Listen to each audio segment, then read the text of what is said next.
So korang selalu tanya Michael, Michael apa lagi saya boleh pasang untuk saya punya Peridot Myvi lagi best. So guys, hari ni Michael payung satu benda yang sangat baik bagi korang.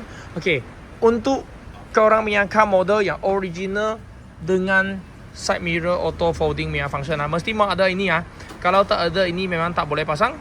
Okay, kalau you ada ini kan, time yang korang lock dengan unlock, you punya side mirror memang tak pernah ikut kan. So korang boleh consider tambah satu modul seperti macam ni. Okay, Michael sekarang dah siap pasang.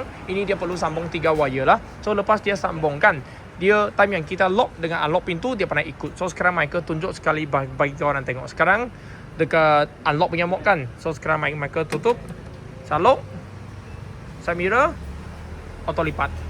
Okay, so cuba korang bayangkan sekarang saya unlock lagi. Saya unlock pintu, dia buka balik.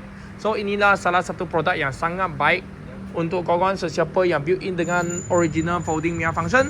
So sesiapa yang minat, korang boleh terus beli dekat link bawah. Okay, jangan lupa follow post Michael dan terus ya.